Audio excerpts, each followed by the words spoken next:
11th. I am calling this meeting of the Metropolitan Council to order. Good afternoon. And I hope everybody's feeling healthy. We are keeping our social distance. Right.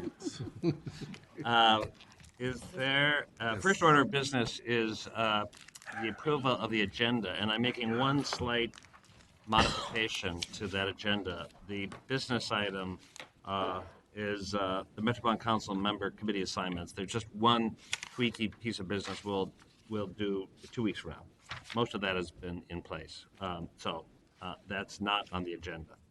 But is there a motion to approve the agenda with that amendment? So moved as amended. Thank you, folks. Second. Thank you. All those in favor say aye. Aye. Opposed? All right. And now the minutes. Is there a motion to approve the minutes of February 26th? Move approval. Is there a second? Second. Thanks. Any discussion or additions, subtractions? No? All those in favor say aye. Aye. Opposed? It is adopted.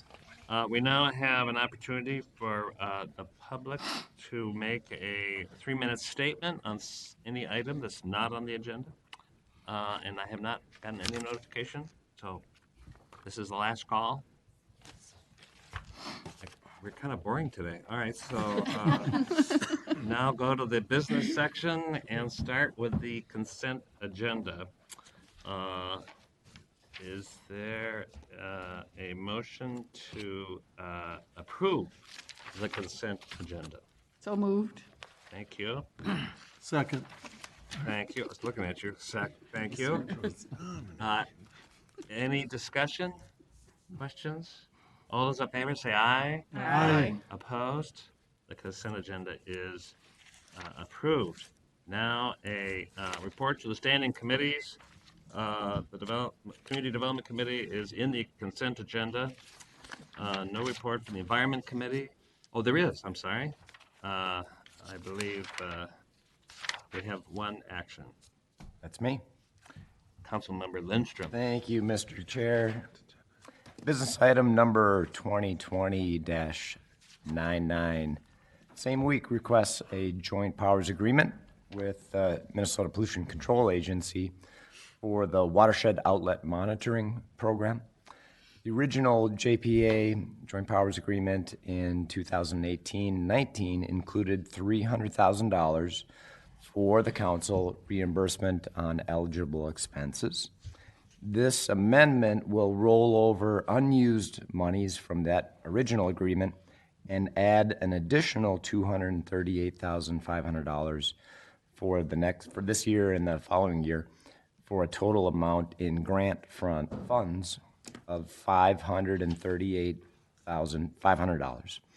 The amendment allows Environmental Services to continue to monitor 6 tributary streams and river segments in the council's watershed outlet monitoring program. In addition, this amendment will move Riley Creek from the MPCA's program due to budget cuts and add it to the council's program. So, Mr. Chair and members, I move that the Met Council authorize its regional administrator to negotiate and execute an amendment to Contract 17G000 with the MPCA to extend the termination date to 2022 and accept clean water funds from the Minnesota legislature in the amount of $238,500.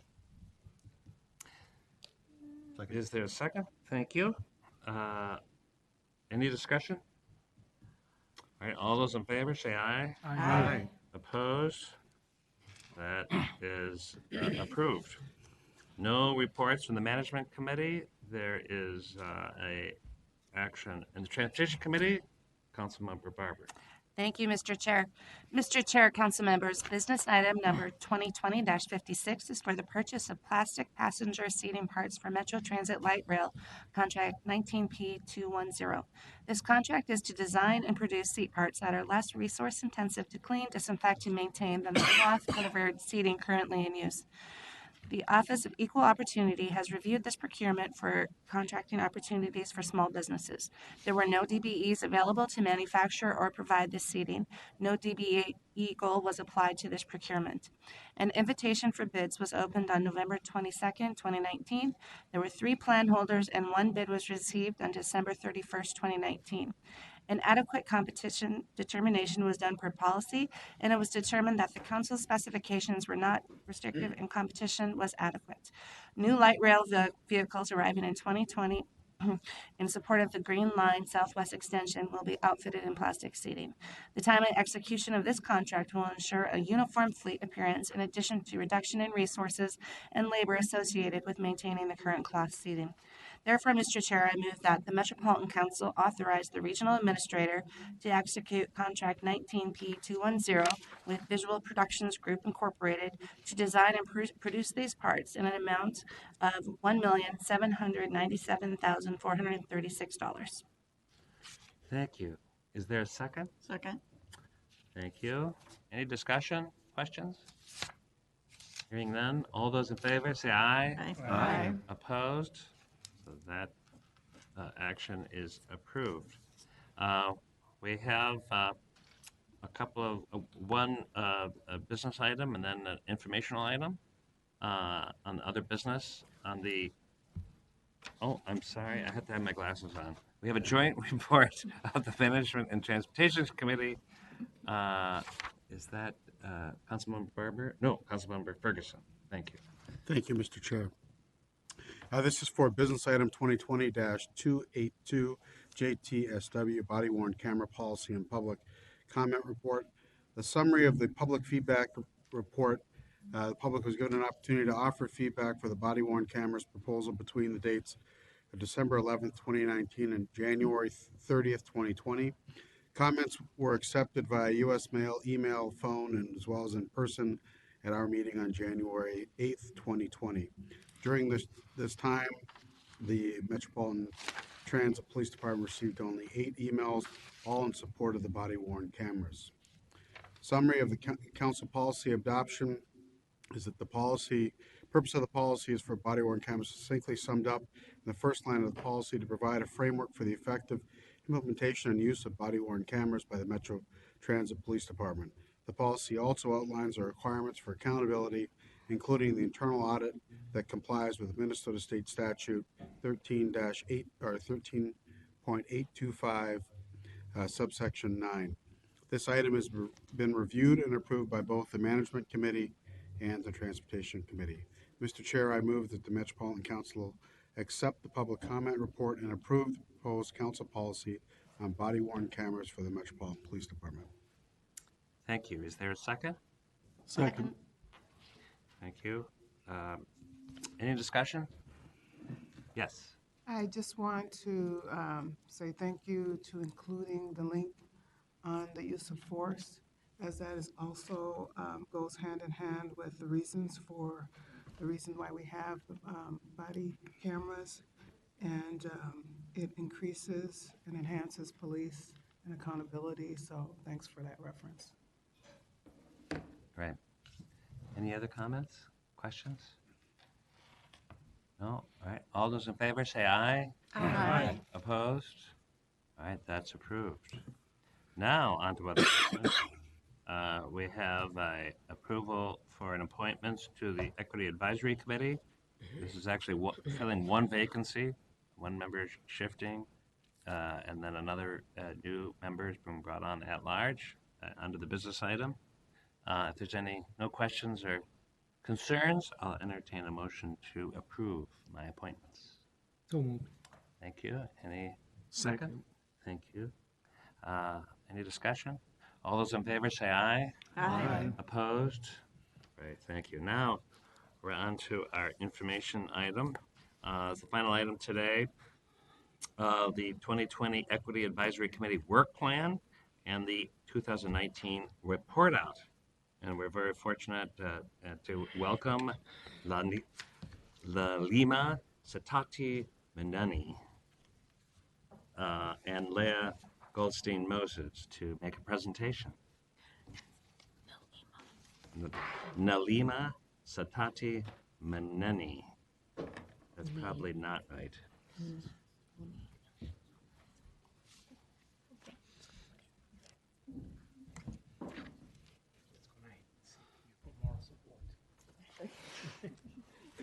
Mune. Introduction.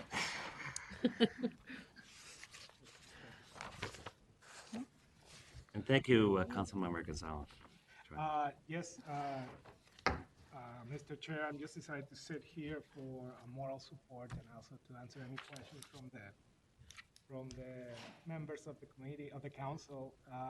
And again, if I can just do a brief introduction of Nelina Sitati Munene, who is the co-chair of the Equity Advisory Committee, and Leah Goldstein Moses, who represents District H, which is Council Districts 15 and 16. And they both will do a short presentation on the Equity Advisory Committee's work and also present the draft 2020 work plan. So, Sure. Thank you, Mr. Chair. Thank you, council members, for having us this evening. My name is Nalima Sitati Munene. I'm Leah Goldstein Moses. So what we're going to present to you tonight, we'll give you an overview of the Equity Advisory Committee. We'll present some of the 2019 highlights. We're going to talk about some of the challenges and opportunities we have had as a committee since the inception, and present our draft 2020 work plan. And at the end of that, we're going to leave some room for discussion and questions that anybody might have. So in general, the Equity Advisory Committee was created in 2015, and that was following the recommendation of the Equity Working Group. And the purpose of the committee is to advise the council in its work to advance equity in the metropolitan region. The committee is made up of 21 members, and that includes 4 council members and 8 community members from various geographic districts.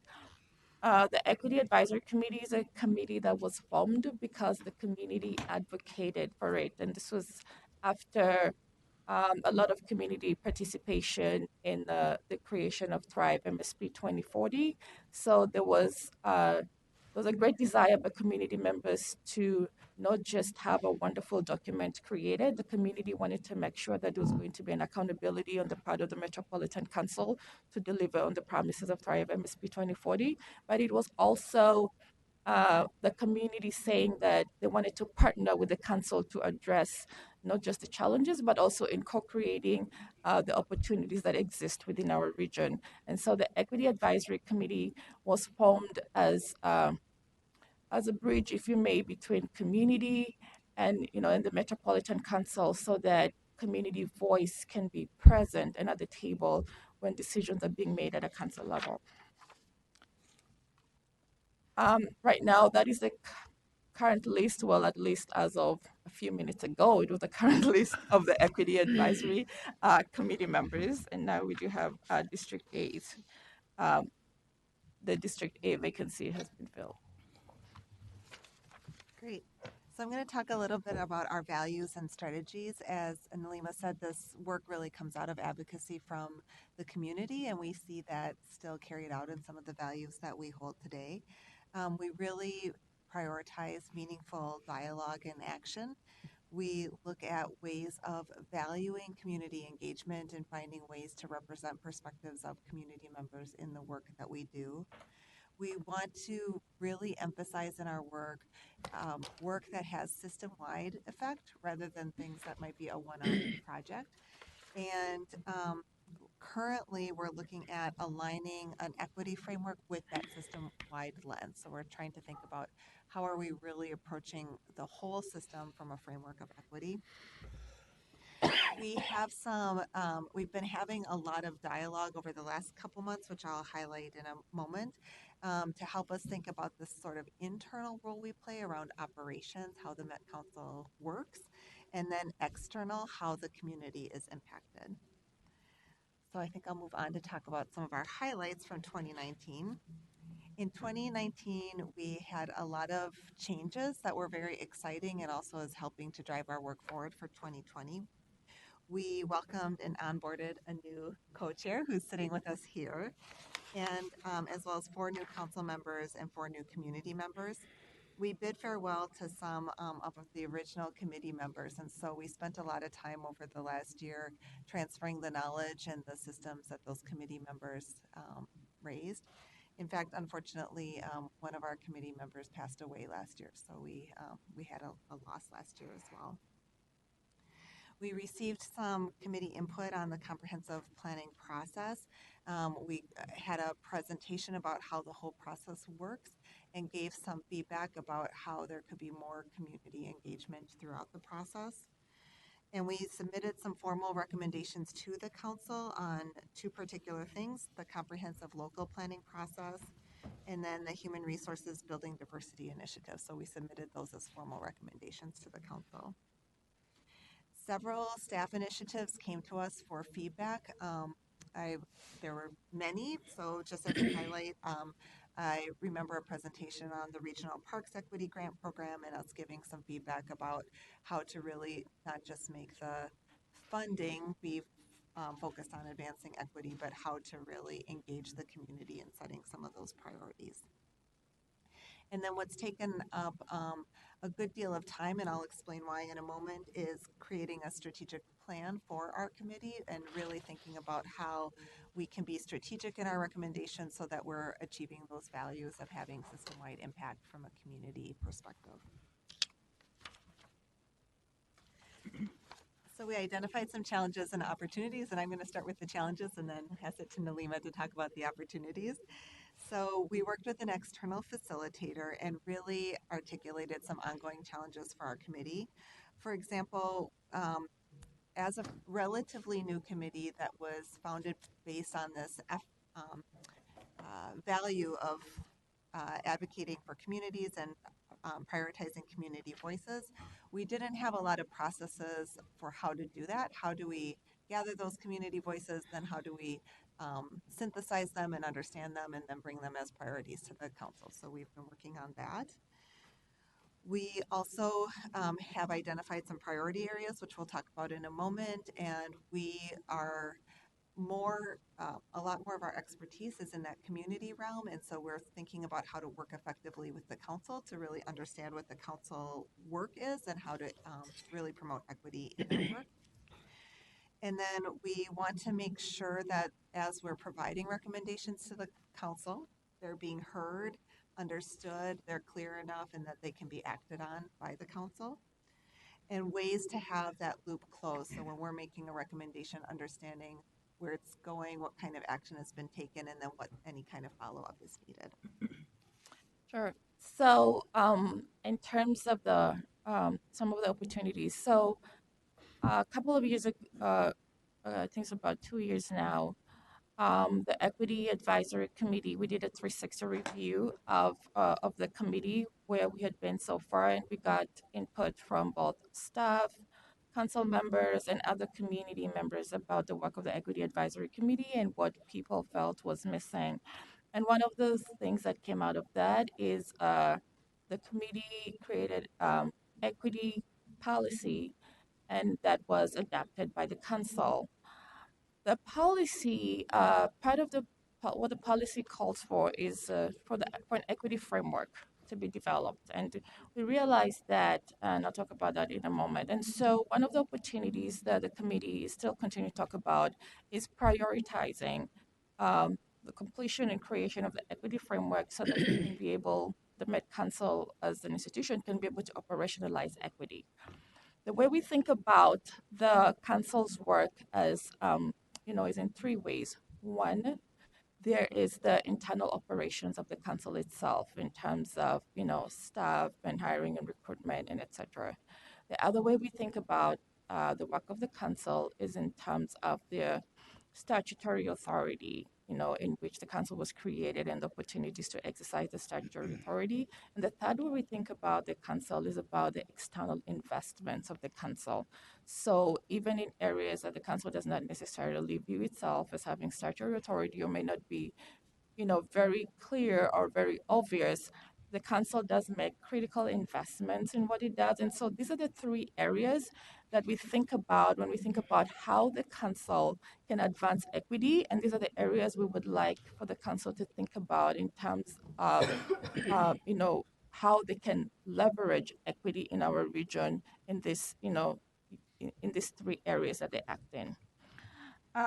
The other opportunities is to ensure that staff is supported to develop strategies to achieve equity. When we did the 360 reviews, what we found out is that there's a lot of equity being practiced in different areas, but everybody is still practicing their own different form of equity, right? And so once again, the equity framework would be able to establish the principles and the standards so that we can have a standardized way of practicing equity so that everybody can be on the same page, and so that also we have clear staff can have the tools that they need. There's a clear strategy, and also that there are clear goals that are measurable so that we can be able to know where we're going and what we're achieving and what the challenges are. The third opportunity is to clarify the Equity Advisory Committee's partnership with the council. And so one of the things that we've been working on and really think critically about is about the structure and the infrastructure that can be developed within the council in order to make the work of the Equity Advisory Committee more effective. What does partnership with the council, between the Equity Advisory Committee and the council, look like? And we believe once we're able to clarify those things and have a definite process, the work of the committee will be able to be we feel will be more effective as a committee and more impactful both within and outside the council. So the Equity Advisory Committee is unique in that because our role is to advise the council on matters to do with equity, we're not necessarily, we're not like MPOSC that deals specifically with the PAC systems, et cetera. We have a broad reach, which is a good thing, but also very challenging for a large institution as the Metropolitan Council. And so the creating structure and having a clear process is very important for us to be effective. So I'll talk a little bit about what we plan to do in 2020 to help drive that work forward. The first thing I want to say is we hope to center equity and access in all of these areas that we're focusing on in this partnership that Nalima was just mentioning. So as I mentioned, we are looking at our work both internally and externally. So some of the internal work we're looking at is using that framework in a way that drives attracting and retaining a skilled, diverse, inclusive, and respectful workforce, and then also ensuring that procurement practices at the Met Council are equitable. Then some of our external priorities are focusing on affordable housing, transportation systems, and then accessibility more generally. So looking at how the physical plant of the Met Council is accessible, how some of the other ways that the Met Council is communicating or serving its communities are equitable. Right. And so in coming up with these four priority areas around affordable housing, public transportation, and procurement and accessibility, these are the same priorities that we also had for 2019. And in terms of the committee, it's the committee looking at what are some of the most pressing issues in our region and being responsive to those issues. And also, these are some of the areas in which we feel that if we were able to address equity in these specific areas, it would give us the biggest bang for our buck in terms of how we move our communities forward. The other work, like I mentioned before, that we would like to see accomplished today is, of course, the creation of the equity framework. That is something that we need to be able for our work as a committee to be effective.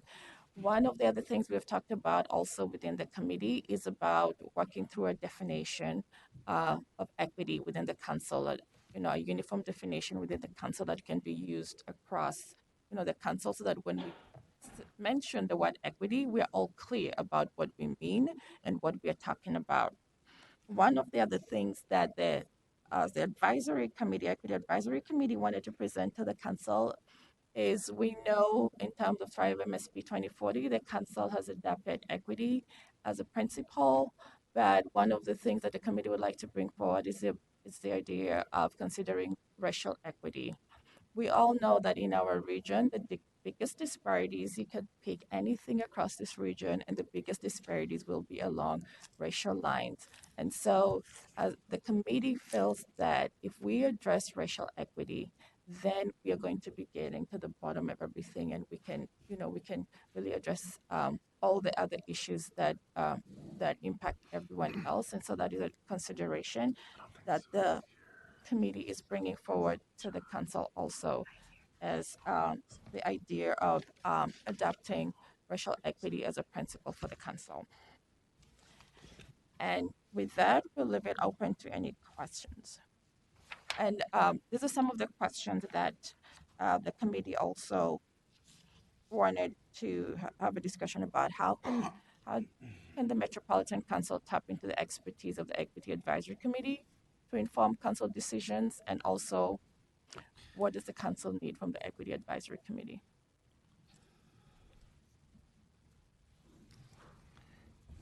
Councilmember Johnson.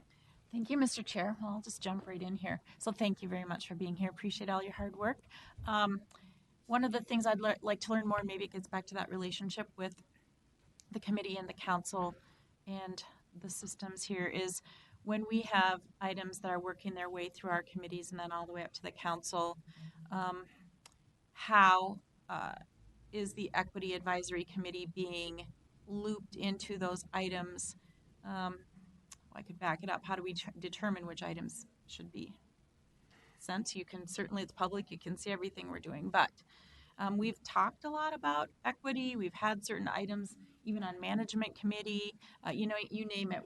We are working to, I think, advance this. So I too have that question of when we had a committee of the whole session on equity, and we spent time on the definition of equity, and we have, I think, 2 or 3 definitions out there. How do we engage with your group in that? So I'll just leave it at that. It's just kind of that, maybe it's a Venn diagram, how we all relate to each other's work. And I'll just leave it at that. Thank you.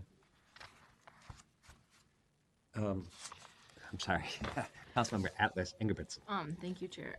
One of the ways that I've appreciated hearing around the input from the EAC, I'll use the example of our Metropolitan Parks and Open Space Commission and our equity assessment. We have so many equity things, but the equity analysis tool. An example was the staff brought the tool to the EAC for comment and input, and then brought that feedback along with feedback they collected from implementing agencies and others to the Metropolitan Parks and Space Commission. They had that conversation, shared that information with us. We then had that information as we were having our dialogue, and people asked follow-up questions about what was the perception about this or that. Staff relayed that if it was a part of the feedback they received. If it wasn't, then it wasn't. And then that feeds up to the CDC committee, where I try and share the EAC provided this feedback and PAS provided this feedback. This is what that conversation was like. Then my colleagues on the CDC asked their questions. I think one of the parts that I don't think happens is that I don't know that staff looped back to the EAC to say, here's what happened because you gave us that feedback. That I think would be a nice closing of the loop part that you all mentioned earlier. But to me, having maybe even a document that comes along with that identifies when we're getting that kind of input, because EAC is going to be one of the groups putting input on something. It might be another commission or committee or external groups. Having a document that travels with that item to share, here's the input we received, where it came from, and then making sure that we can then loop that back and provide that back with the final decision that was made to not just the EAC, but all the other groups along the way in that process, I think is helpful. I don't know that we go back to MPOS and say, hey, all that stuff you approved, we voted yes to, or we voted no to, So I think that's something that as chairs of or liaisons for those bodies, we can help facilitate making sure that that happens in our space. But that I thought that process would work good, with the exception of that failure to loop back. Councilmember Chambliss? Thank you, Chair, and thank you for your presentation, Ms. Tati Muneni and Ms. Moses. I think one thing that can help us to work together is the back and forth communication as well. The 4 representatives that we have on the council can provide us information. We have reports at our meetings. Perhaps we can periodically get reports from EAC as well, and then exchange information in between. I think that would be great. I believe that it's great that we have the same goals in terms of accountability, in terms of racial equity, in terms of how we're going to strategize to accomplish that. And the fact that you mentioned the statute authority, which basically gives us the framework for what our authority is, what we can and cannot accomplish, and how we can do that. And perhaps we can see barriers in the way that we have to adopt our policies and practices and come up with a strategy to overcome those barriers so we can increase access and opportunity. So thank you for your work, and I look forward to hearing and communicating back with you. Other comments? Councilmember Barber. Thank you, Mr. Chair. Thank you so much for coming here and presenting today. I really appreciate it, and it's nice to see it's come a long way. I was part of the original founding group of council members when this first came to be. I did have one concern as you were talking, limiting some of the work from the EIC to really focus just on racial equity. When we formed the committee, one of the things we were really looking at was also having another pathway for discussions around, especially people in communities with disabilities. You referenced the gentleman who passed away, and he had been our representative from that community for a long time. We do have some element from the Transportation Accessibility Advisory Committee, but that just really informs the transportation community versus other areas that community or people with disabilities maybe aren't getting represented. And so I'm hopeful that you will reconsider some of that to think about how, because that is a voice that we need at the table too. I think that they also it impacted pretty heavily with disparities, and so I would like to see that included back in some of the discussions. Sure. So let me clarify that statement. It was not to limit the work only to racial equity. Accessibility is one of our top 4 priorities. And when we talk about accessibility, we're talking about the physical accessibility, right?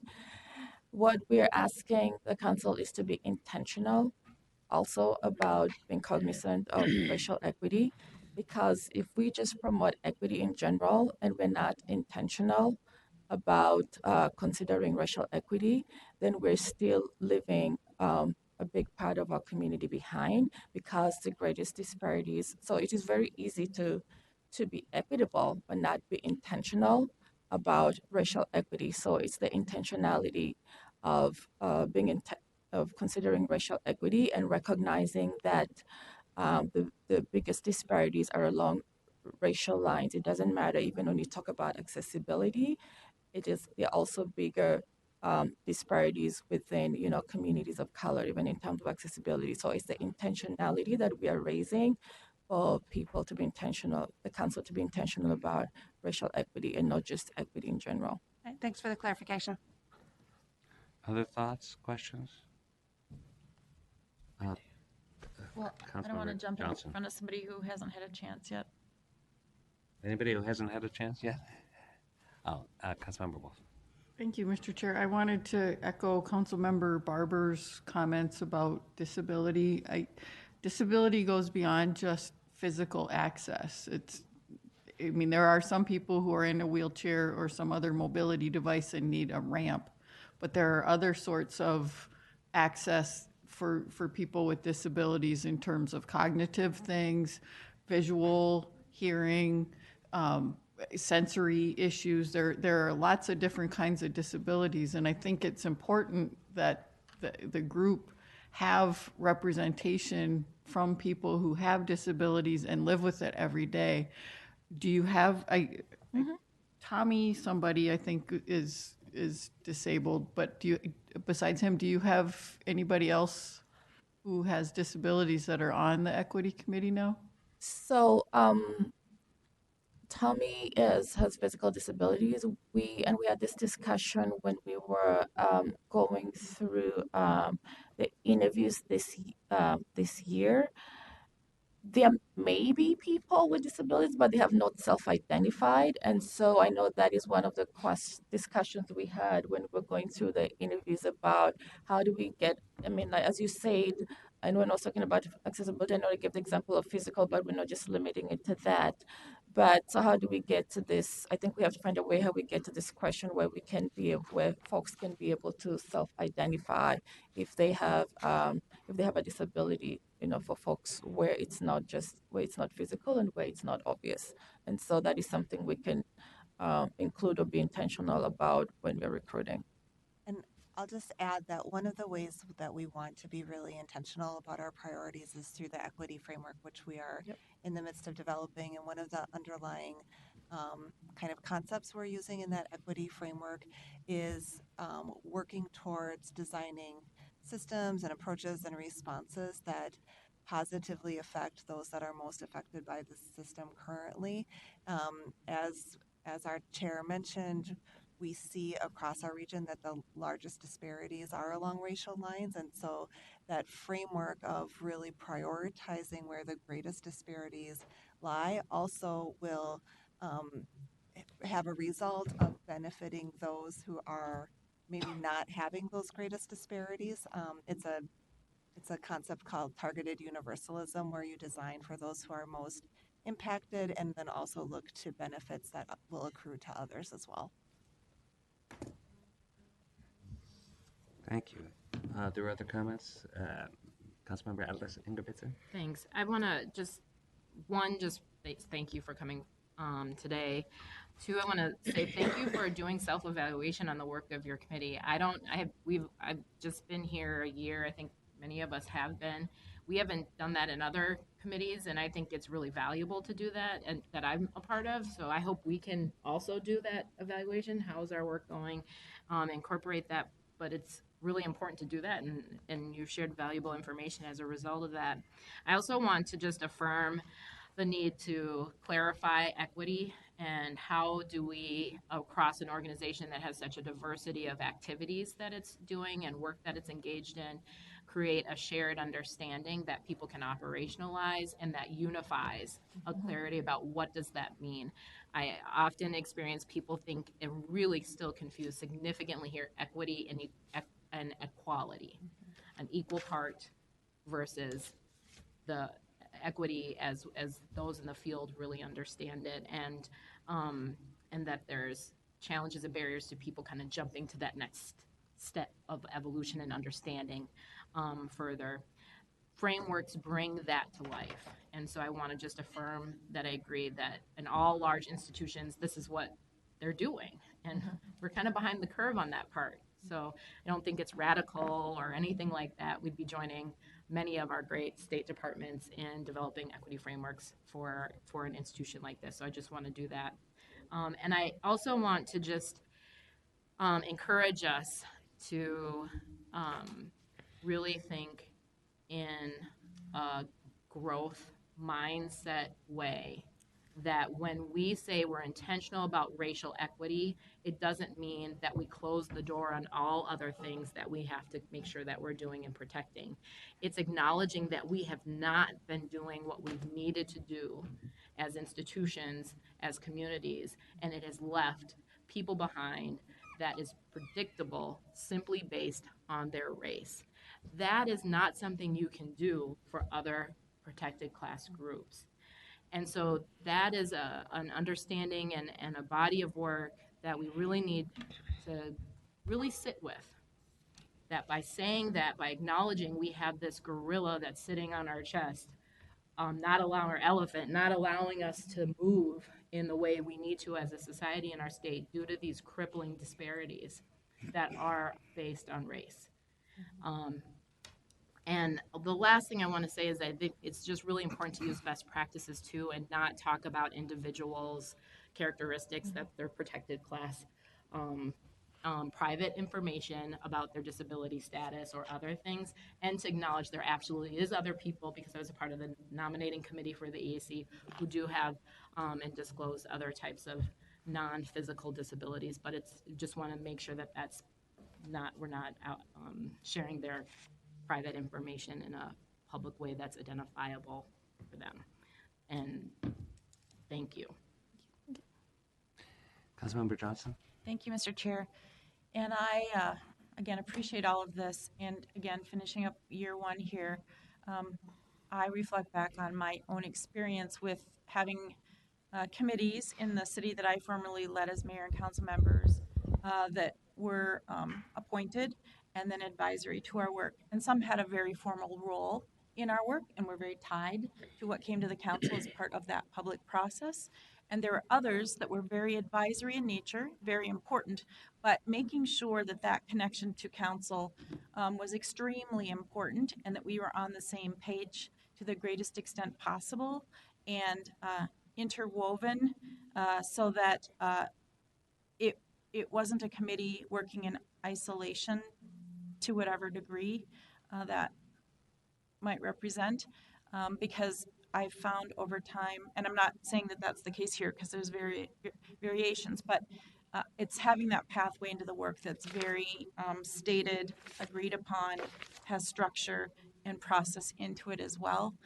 Because we just had a council of the whole session on ADA upgrades and infrastructure improvements we need to make system-wide. And just as an example, that'd be kind of great to have us all be talking about that, because I'm trying to look at it through the lens I'm given and listening to others through the lenses they have. But clearly, I would imagine that would be really interesting. And maybe it's went there. I don't even know. But I guess all I'm saying is to have this committee in its work in building a framework that I hope the framework isn't, again, a bit detached from the whole system. Otherwise, I don't know how there'll be the best outcomes possible and even personal gratification in serving in the role.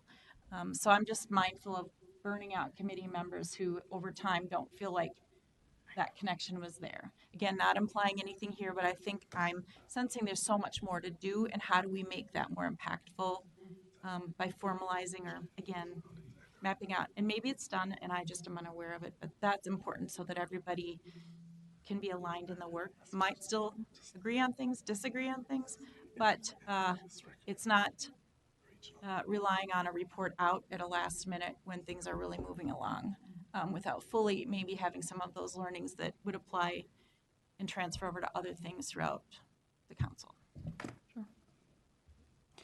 So as a way of clarifying a question I have is, when we discussed the equity framework, and we've discussed it as a council, you've discussed it in your advisory committee, we've had committee of the whole conversations on definitions, and we need to kind of spend more time on this. Would your work on an equity framework really be a recommendation for the council as a whole, or your advisory committee, or how do you see it fitting, and how would you like to see it in this process? I think the general agreement is that, there are various ways, of developing, frameworks, and different institutions have used, various methods of developing framework. I think what the committee does agree upon is that we definitely, need to have, the framework that will, so that we can have this unified vision around how, we want to advance equity. And I think I think there's some initial work and conceptualization going on, by staff. I think by the OEO staff that we could all, react to and give input there, and and move from there. We could, I think, there are various ways of of how the framework how the framework could be developed, and I think there's some initial, at least some initial work going on that we could all respond to and contribute to.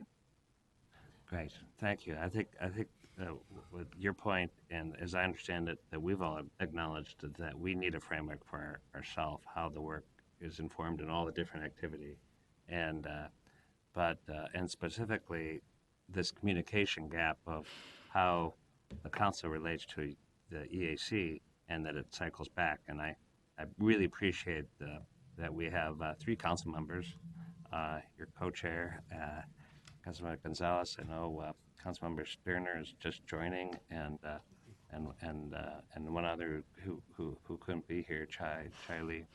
So I'm not sure we're going to get it totally figured out today, but your presentation is really helpful for us to catalyze some additional thinking. And any other questions, thoughts? Mr. Chair, sorry, if I may, just one last Yeah. thing.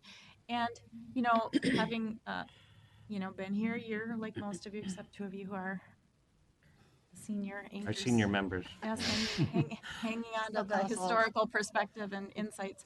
But, even on management, we're really trying to push on some of these things that you even brought up. And I don't know if you guys know some of the things we're working on. So again, it's communication, expecting that everybody's going to see what the public meetings are. I mean, I'm not even keeping up with all of the public meetings and reading and, being able to survive. I'm focusing on the things I need to focus on and then hoping I grab the rest of it. But, I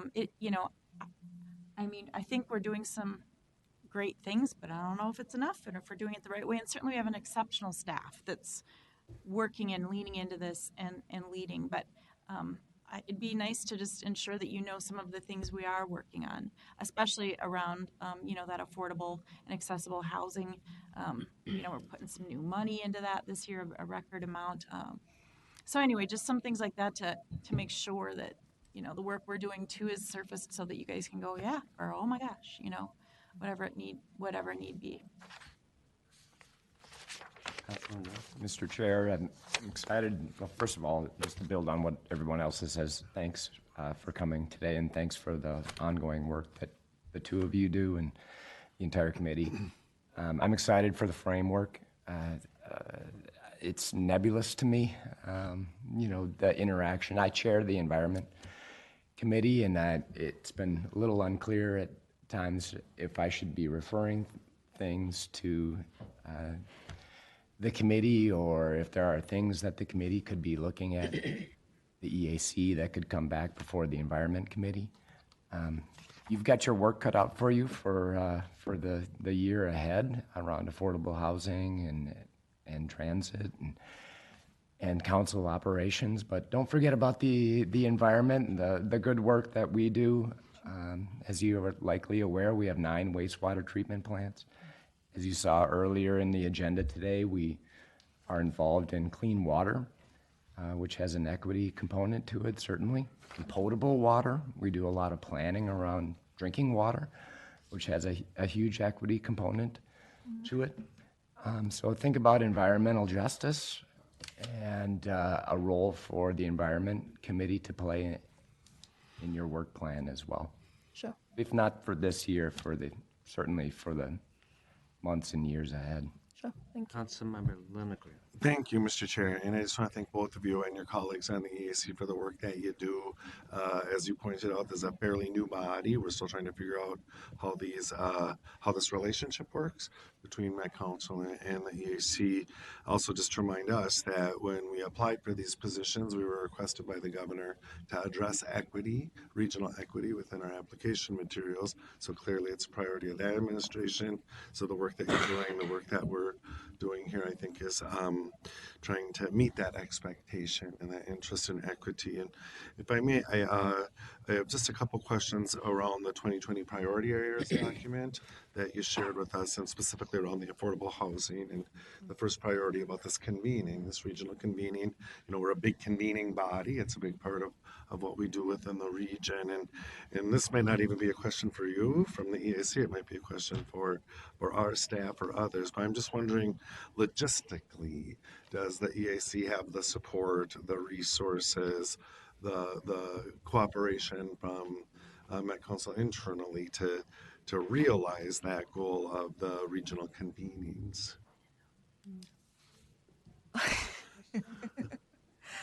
Well, the idea of the regional convenings, I think that would be an, it's a part of what we have put forward in the work plan that we would like to see happen. And so it is a current question about how do we realistically make that happen?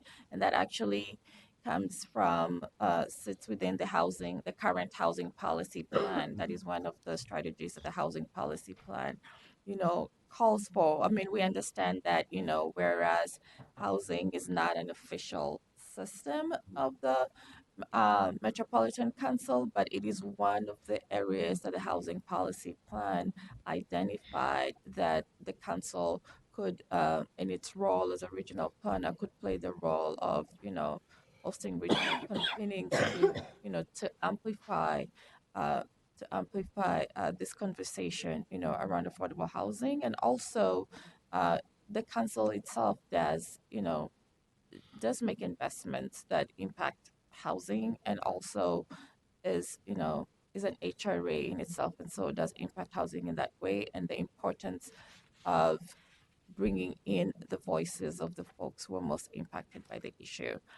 In terms of, do we feel like we have the current support? Well, it's in the 2020 work plan, and so we'll see. It's a conversation to be had about how do we make that happen. I think it's possible. Thank you. Thank you. Mr. Oh, Chair, I'm sorry, I have two other. I just wanted to add one thing to that too. Can I just say, I had to interrupt and hold the thought for 2 seconds. May I ask the vice chair to handle the gavel? I just got called to a call, and I hope to come back. And I don't want to put a blanket on this conversation. We'll keep it going. But Molly, if you, or vice chair, would you mind? Can I trust Over you? there? Either one. Meet in the middle. All right, so just to add to that, one of the reasons that as a member of the EAC, I feel like a framework is so important around equity is it allows us to extend our influence above and beyond where we can actually physically be, because by having a framework, it can serve as guidance when people are planning convenings or when staff are doing an effort. So that is why I feel like a framework is so important. Is it lives above and beyond our 24 hours in a day. Thank you. Thanks. And Madam Chair, if I may. Please. Thank you. And then on your in the second priority area under affordable housing, it has to do specifically with Livable Communities Act and Livable Communities funds. And so it's really just put out there. I'm guessing you are aware of this, but there's been leadership change within the livable communities. Ms. Beard has a very strong interest in starting to tee up 2021 discussions about the Livable Communities Act programs we have early, so that we're doing it now or soon, and we're better prepared for 2021. And so I'm just sort of highlighting that or lifting that up as an opportunity for us to work toward that priority area. And the last piece, and this doesn't appear in your priorities, but again, just to lift it up as an area where I think we can start to really define the relationship between the council and the EAC is through our Parks Equity Grant Program. And as you know, we had our first round of grants just this last year. We've learned things from that. We'll have a discussion about what resources are available and how those should be programmed coming up in the very near future. And so there's equity right in that, the name of that program, which helps identify it as an equity area. But again, just to lift that up, and we'll be able to engage with the EAC on that. Sure, and just to comment on that, so the Parks Equity Grants Program is one of the areas that the EAC worked with the park, with the with the park staff on that. And also, it's one of the areas where and there are several recommendations actually that the Equity Advisory Committee had about how the grants could be made, more flexible, actually, and more accessible. I think one of the challenges with this initial pot of money is where the money was derived from, limited what it could be invested in, and also who could access the dollars. And so I'm glad you brought that up because so in whenever the next round of money comes up, I think one of the recommendations from the Equity Advisory Committee is considering where that part of money comes from so that it can be more flexible in terms of who is able to access it and also what it can be spent on. Thank you. Thank you, Madam Chair. Other questions? Yes, Councilmember Ingebrigtsen. Maybe not a question, but one of the things I'm kind of curious about with my colleagues here, are you familiar with equity frameworks? So when we talk about the word framework, is that something that people feel like they know exactly what that is? Or is that something where there's uncertainty still in that space? I'm uncertain. So I think just correct me if I'm wrong, because this is what I share with folks when I talk about what a framework is. But essentially it's a strategic plan focused on equity that provides guidance around the key concepts the organization is going to implement and ties that with specific metrics that they're going to follow, like you would in a strategic plan in another way. And it covers the entire enterprise. So everything underneath it, everything within it, everything in there. Is that a fair definition? It is, and in addition, I think the framework also establishes the values and principles and standards.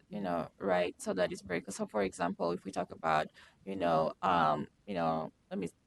So we're interested in having, impacted voices around the table, and so I know the council has a community engagement, strategy.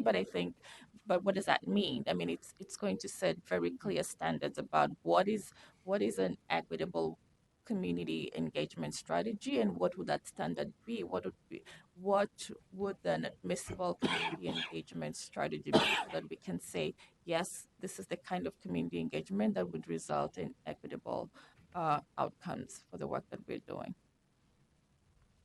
And I just wanted to kind of get that in space, and if I have some examples of that from other municipalities, other cities, and things like that. So if people want to see samples of what that is, you can shoot me an email, and I'm happy to share that with you.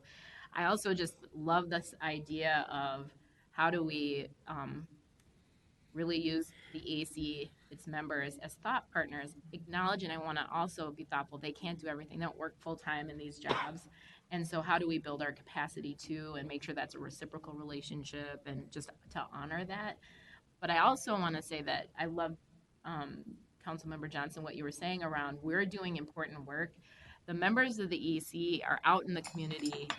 Many of them are professionals in this space and other places, trusted folks. I also think it's a great opportunity for us to, and we don't have to necessarily have a meeting to share with them what we're working on around equity. And I know Sai's team pulled together a huge audit of all the efforts that people are doing.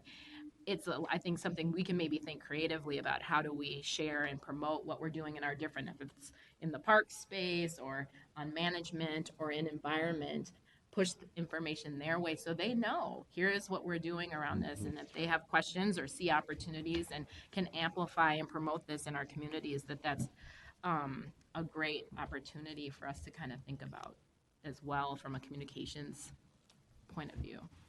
Thank you. Other questions or comments? Yes, Councilmember Lindgren. Thanks for that clarification. So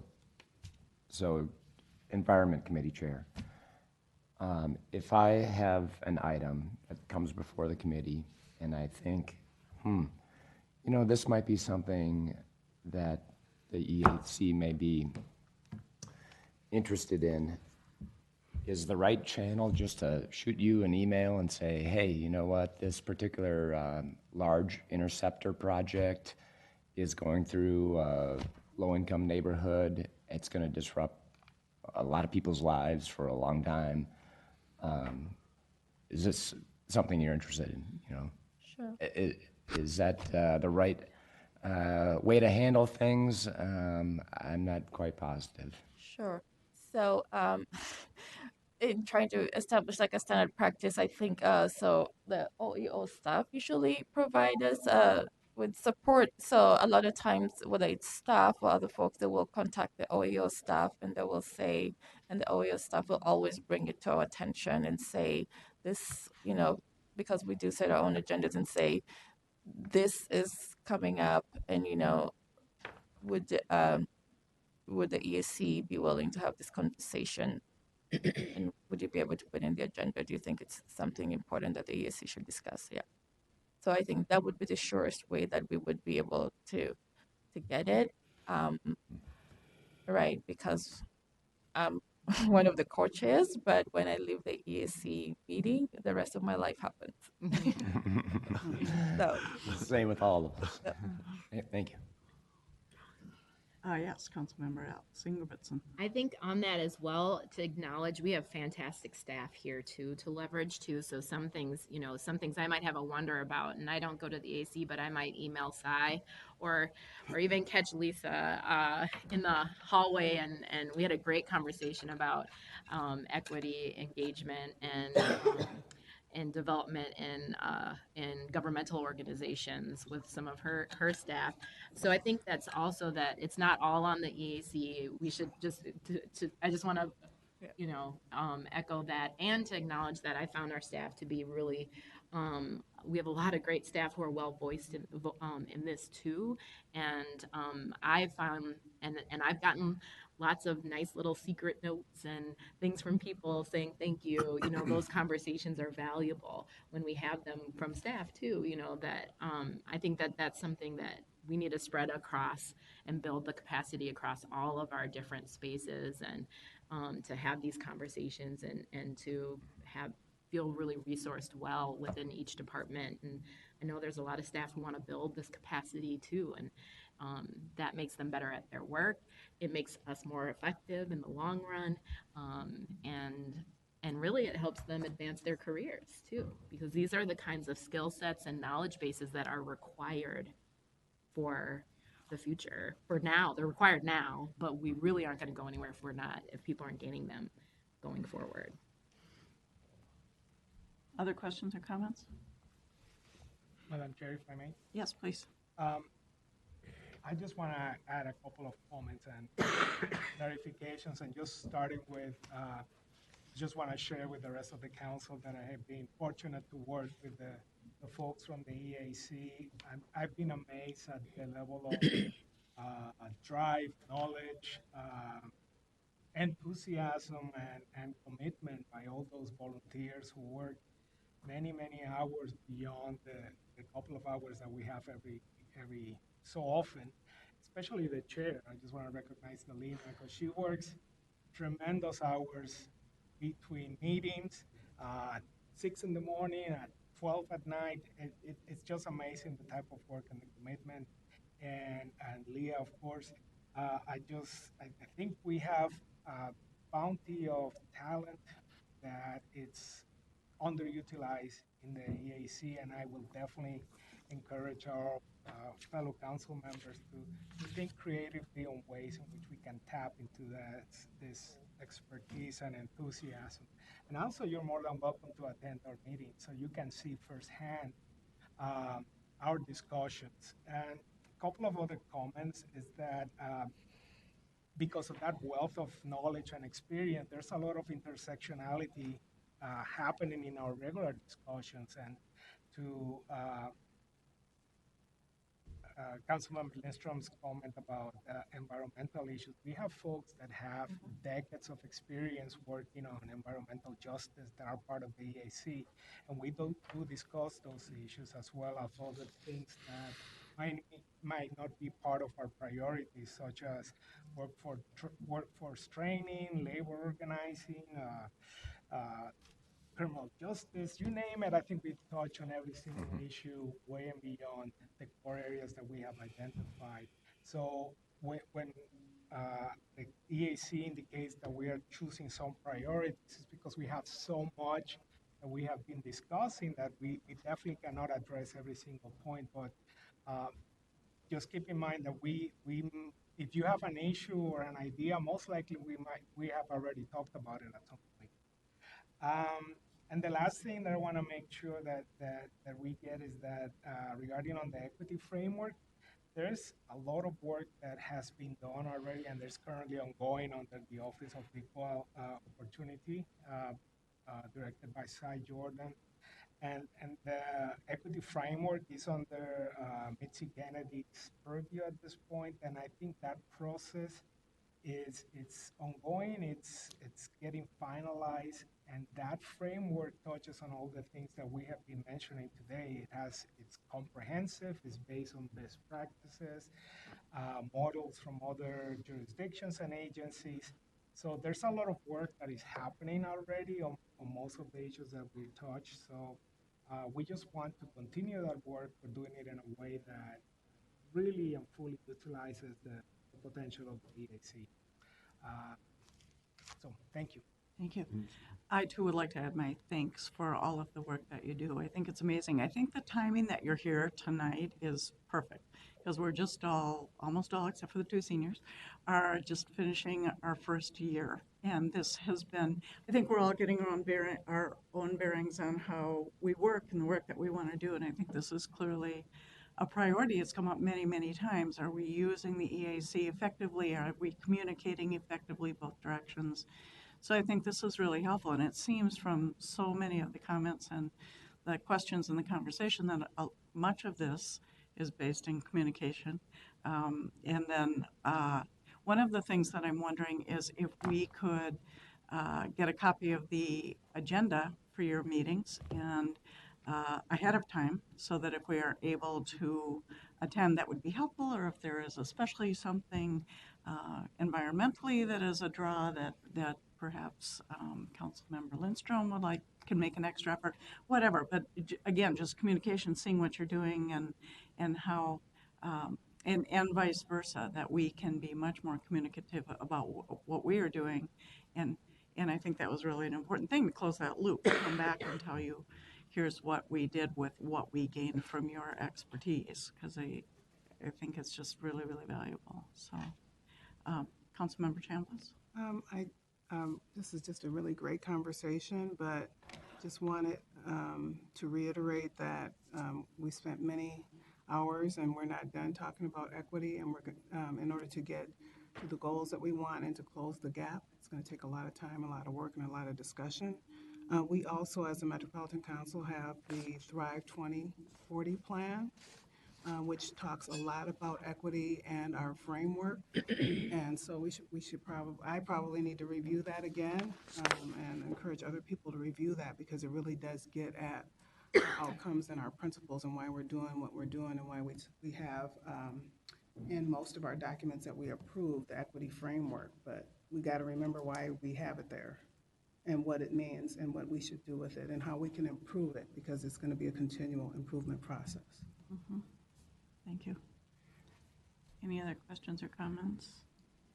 Thank you so much for being here. It's really been a great conversation, I think, and hopefully the basis for much more effective working together. Thank you. Thank you. Thank you.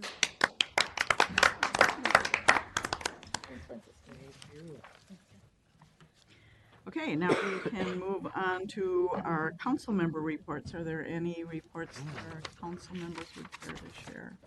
Councilmember Atlas Ingebrigtsen. Thanks. I stepped away from the Forum on Workplace Inclusion. I know we have a number of staff, and I don't know if any of the members were able to take advantage of the opportunity to sign up, but it's been great, and good thing or a bad thing, but historically at the Forum, it's been a very international, national conference. I think due to the issues going on right now, 50% of the participants, about 900 participants are from the state of Minnesota this year. And so it's definitely a space where there's a lot of good local conversations going and acknowledging what it's like to see the impacts of what's happening. So, I think one of the things EAC brought up, which would have made a big difference, is if we were more flexible to be able to do things digitally at things like this conference, which is totally something that we could do. But even in our own systems, we could be not as maybe paralyzed by or hurt. So there was definitely a reduction in attendance at the convention center, but they've done a lot of amazing things there to keep people safe, change the way food is served, all kinds of things. So it's really pretty amazing to see. And I think it's a good learning opportunity for us to think about how we're resilient in different ways. But that's what I wanted to share today. Thank you. Thank you. Any other reports from council members? Yes, Councilmember Lindstrom. Thank you. Councilmember Fredson and I did a hat team ride along about a week or 10 days ago or so, and in the middle of the night. And I know you've done that as well, Madam Chair and Councilmember Vento, and perhaps others.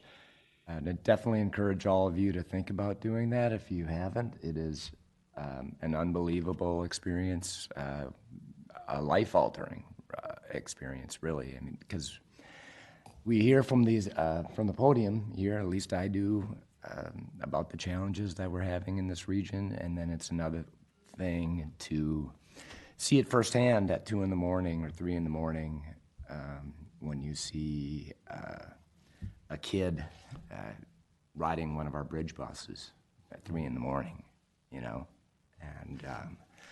and that's like a day in the life of a member of our hat team, and I just was very impressed by their professionalism, and that the way that they are interacting with the residents on the train or the buses,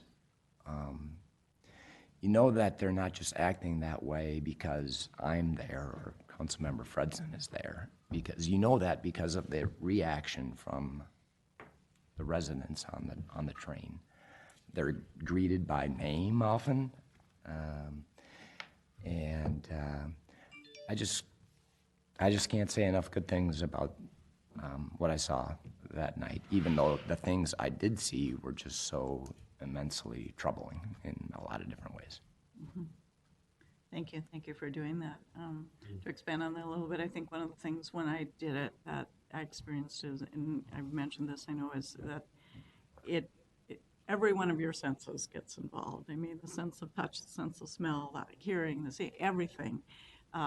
So I think it impacts an individual very differently than hearing people talk about their experience or seeing videos or whatever. So that was quite stunning to me. I hadn't thought about that it was going to be sort of hit me in many different ways than they experience in other ways.